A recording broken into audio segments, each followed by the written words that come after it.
ക്ലോറയുടെ പുതിയൊരു വീഡിയോയിലേക്ക് എല്ലാവർക്കും സ്വാഗതം. അപ്പൊ HSI ഡ്രോയിങ്ങിന്റെ എക്സാം കഴിഞ്ഞ ദിവസം കഴിയേണ്ടായിരുന്നു. എങ്ങനെ ഉണ്ടായിരുന്നു എക്സാം? എളുപ്പമായിരുന്നോ ബുദ്ധിമുട്ടായിരുന്നോ? താഴെ ഒന്ന് കമന്റ് ചെയ്യാട്ടോ, ഡ്രോയിങ്ങിന്റെ എക്സാം എങ്ങനെ ഉണ്ടായിരുന്നു എന്നുള്ളത്.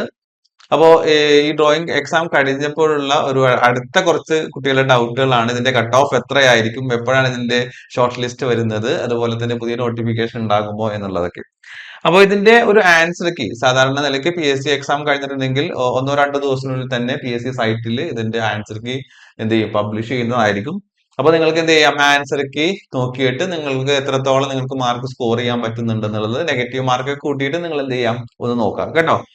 അപ്പോ പൊതുവെ ഈ HSI ഡ്രോയിങ്ങിന്റെ കഴിഞ്ഞ ദിവസത്തെ എക്സാം നോക്കുമ്പോൾ എന്താണ്, എളുപ്പമായിരുന്നു എന്നുള്ള ഒരു അഭിപ്രായമാണ് കുട്ടികളുടെ ഭാഗത്തു നിന്ന് വരുന്നത്. കാരണം വെച്ചിട്ടുണ്ടെങ്കിൽ അതിന്റെ തൊട്ട് മുമ്പ് നടന്നിട്ടുള്ള LP UP അറബിക്കിന്റെ എക്സാം ആയിരുന്നാലും ഹിന്ദിയുടെ എക്സാം ആയിരുന്നാലും ഒക്കെ നോക്കുമ്പോൾ കുറച്ച് ടഫ് ആയിട്ടുള്ള രൂപത്തിലായിരുന്നു. പക്ഷെ ഇതെന്താണ്, കുറച്ച് പരിചിതമായിട്ടുള്ള ചോദ്യങ്ങൾ തന്നെയാണ്, കേട്ട് പരിചയമുള്ള ചോദ്യങ്ങളാണ്. GK വലിയ രൂപത്തിലുള്ള ബുദ്ധിമുട്ടൊന്നും ഉണ്ടാക്കിയില്ല. അപ്പോ പൊതുവെ എന്താണ്, എളുപ്പമായിരുന്നു. എന്നാൽ ഒത്തിരി അങ്ങനെ എളുപ്പമായിരുന്നു എന്നുള്ളത് പറയാൻ സാധിക്കില്ല. അത്യാവശ്യം നമുക്ക് അറിയാവുന്ന ഏരിയകളൊക്കെ തന്നെയാണ് ചോദിച്ചിട്ടുള്ളത്. വലിയൊരു ബുദ്ധിമുട്ട് എന്ന് പറയാനില്ല. കുട്ടികൾ പറയുന്നതാണ്, ഒരു ടഫ് ആയിട്ടുള്ള എക്സാം ആയിരുന്നു എന്ന് എന്താണ് പൊതുവെ അഭിപ്രായമില്ല. ഈസി ആയിരുന്നു, കുഴപ്പമില്ല, ആ ഒരു രൂപത്തിലുള്ള അഭിപ്രായങ്ങളാണ് എന്ത് ചെയ്യുന്നത് കുട്ടികൾ ഭാഗത്തുനിന്ന് കിട്ടുന്നത്. അപ്പോ ഇവിടെ നമ്മൾ നോക്കുമ്പോ കട്ട് ഓഫ് മാർക്ക്, ഇതിന്റെ ഒരു കട്ട് ഓഫ് മാർക്ക് നോക്കുമ്പോൾ നമുക്കറിയാം എക്സാം കുറച്ചും കൂടി ഒരു എളുപ്പമാണ്, അത്ര ബുദ്ധിമുട്ടില്ലാത്തൊരു എക്സാം ആണ് എങ്കിൽ സ്വാഭാവികമായിട്ടും എന്ത് ചെയ്യും, കട്ട് ഓഫ് മാർക്ക് കൂടുന്നതായിരിക്കും. അതേസമയം ഇത്തിരി ബുദ്ധിമുട്ടുള്ളതാണ്, ടഫ് ഉള്ളതാണ് എന്നുള്ളതൊക്കെയാണെങ്കിൽ എന്താണ്, അതിനനുസരിച്ച് കട്ട് ഓഫ് മാർക്ക് കുറയും. അങ്ങനെയാണ് സാധാരണ പോയിക്കൊണ്ടിരിക്കുന്നത്. പിന്നെ ആ ഒരു ജില്ലയിൽ എത്ര വേക്കൻസികളുണ്ട്, എത്ര അപ്ലിക്കൻസിനെ എടുക്കണം എന്നുള്ളതിനെ ആശ്രയിച്ചുകൊണ്ടും എന്ത് ചെയ്യും, നിശ്ചയിക്കപ്പെടും. ഓക്കെ, അപ്പൊ ആ ഒരു രൂപത്തിലാണ് എന്ത് ചെയ്യുന്നത്, ഇതിന്റെ ഒരു കട്ട് ഓഫ് മാർക്ക് പോകുന്നത്. ഇപ്പൊ നമുക്ക് അങ്ങനെ നോക്കുമ്പോൾ തന്നെ എന്തായിരുന്നാലും ഒരു 50 അല്ലെ, 50 മുകളിലൊക്കെ തന്നെ കട്ട് ഓഫ് ഇതിന് പ്രതീക്ഷിക്കാവുന്നതാണ് അല്ലെ. ഈ HSI ഡ്രോയിങ്ങിന്റെ ഒരു 50 മുകളിലൊക്കെ തന്നെ എന്തായാലും ഉറപ്പായിട്ടും 50-60 റേഞ്ചിലൊക്കെ കട്ട് ഓഫ് നമുക്ക് പ്രതീക്ഷിക്കാവുന്നതാണ്, എളുപ്പമായതുകൊണ്ട്. ഓക്കെ, ഇതിന്റെ കറക്റ്റ് ആയിട്ടുള്ള കട്ട് ഓഫ് നമ്മൾ അറിയുന്നത് ഇതിന്റെ ഷോർട്ട് ലിസ്റ്റ് പബ്ലിഷ് ചെയ്യുമ്പോഴാണ്. സാധാരണ നിലയ്ക്ക് എന്താണ്, എക്സാം കഴിഞ്ഞ് ഒരു 3-4 മാസത്തിനുള്ളിൽ തന്നെ ഷോർട്ട് ലിസ്റ്റ് ഒക്കെ വന്ന് തുടങ്ങാറുണ്ട്. കാരണം മുമ്പത്തെ പോലെ ഇപ്പൊ എല്ലാ കാര്യങ്ങളും കുറച്ചും കൂടി സ്പീഡാണ് PSC കാര്യങ്ങൾ ചെയ്യുന്നത്. അപ്പോൾ എന്തായിരുന്നാലും ആ ഷോർട്ട് ലിസ്റ്റ് വരുമ്പോഴാണ് ഇതിന്റെ ഒരു കട്ട് ഓഫ് മാർക്ക് നമുക്ക് അറിയാൻ സാധിക്കുന്നത്. അപ്പോൾ ഇതിനകത്ത് കുട്ടികൾക്ക് ഉണ്ടായിട്ടുള്ള ഒരു വിഷമം എന്ന് പറഞ്ഞിട്ടുണ്ടെങ്കിൽ, കാരണം പല കുട്ടികളും പറയുന്നുണ്ടെങ്കിൽ ഈ ഒന്നും കൂടി ഒന്ന് റിവിഷൻ ചെയ്തിരുന്നെങ്കിൽ, ഒന്നും കൂടി ആ ഒരു ഭാഗം നോക്കിയിരുന്നെങ്കിൽ എനിക്ക് കൺഫ്യൂഷൻ ഇല്ലാതെ എഴുതാൻ പറ്റും എന്നുള്ളതാണ്. കാരണം എല്ലാം പരിചിതമായിട്ടുള്ള, ഏറെക്കുറെ പരിചിതമായിട്ടുള്ള ടോപ്പിക്കുകളും ചോദ്യങ്ങളും ഒക്കെ തന്നെയാണ്. പക്ഷെ ആൻസറിലേക്ക് എത്തുമ്പോൾ കുറച്ചൊന്ന് കൺഫ്യൂഷൻ ആക്കുന്ന, അതാണോ ഇതാണോ എന്ന് ചിന്തിക്കുന്ന തരത്തിലുള്ള ചോദ്യങ്ങൾ ഉണ്ടായിരുന്നു.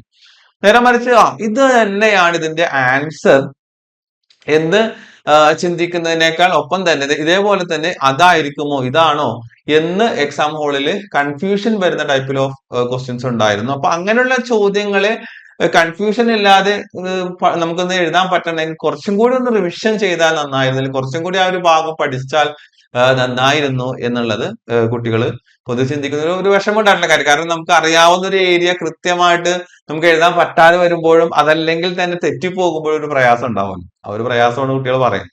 അപ്പൊ സ്വാഭാവികമായിട്ടും എന്താണ്, ഇനി വരുന്ന ഒരു എക്സാമിനെങ്കിലും കറക്റ്റ് ആയിട്ട് കൺഫ്യൂഷൻ ഇല്ലാതെ ഇതാണ് ഇതിന്റെ ആൻസർ എന്ന് എഴുതാൻ പറ്റണം.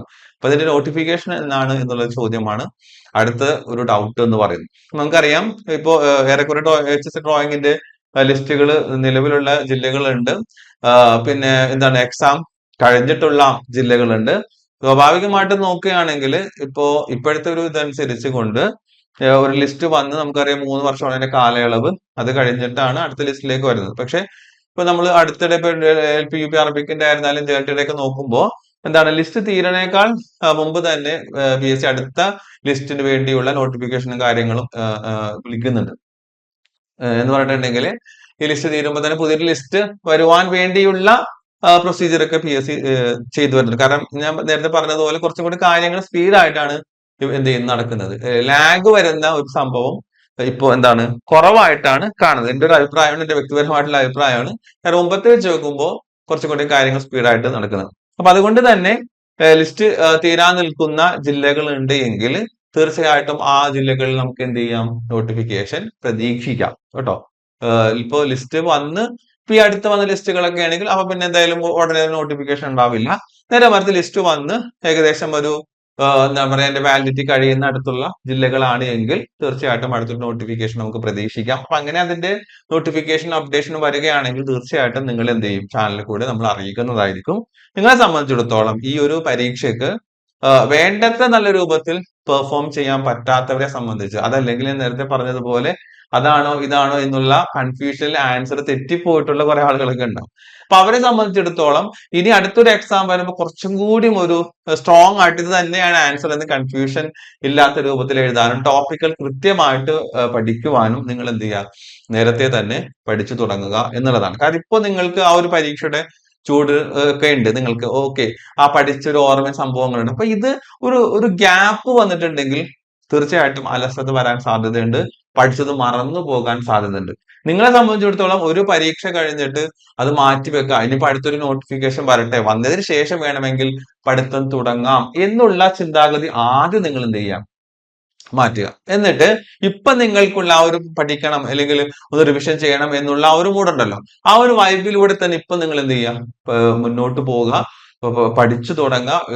കവർ ചെയ്യാത്ത ഏരിയ ആണെങ്കിൽ ടോപ്പിക് ആണെങ്കിൽ അതൊന്നും കൂടി കവർ ചെയ്യുക, റിവിഷൻ ചെയ്യുക. റിവിഷൻ ആണ് ഈ കൺഫ്യൂഷൻ ഇല്ലാതെ ആൻസറിലേക്ക് എത്താനുള്ള ഏക പോകാൻ വഴി എന്ന് പറഞ്ഞിട്ടുണ്ടെങ്കിൽ. കാരണം വെച്ചിട്ടുണ്ടെങ്കിൽ നമ്മൾ എത്രത്തോളം 5, 6, 7 തവണ നമ്മൾ പഠിച്ച ഭാഗങ്ങൾ ഇങ്ങനെ കേട്ട് കേട്ട് കേട്ട് കേട്ട് നമ്മൾ പഠിക്കും തോറും അത്രത്തോളം നമ്മുടെ മെമ്മറിയിൽ നിൽക്കും. മനസ്സിലാവുന്നുണ്ടോ? അപ്പൊ കൺഫ്യൂഷൻ ഇല്ലാതെ ആൻസറിലേക്ക് എഴുതാൻ സാധിക്കും. അപ്പൊ അതുകൊണ്ട് പുതിയൊരു നോട്ടിഫിക്കേഷൻ വരുന്നതിന് മുമ്പ് തന്നെ പഠിച്ചു തുടങ്ങുന്നവർക്ക് അടുത്തൊരു എക്സാമിന് നന്നായിട്ട് അവർക്ക് അറ്റൻഡ് ചെയ്യാനും ഒരുപാട് മാർക്ക് സ്കോർ ചെയ്യാൻ എന്ത് ചെയ്യും, സാധിക്കും കേട്ടോ.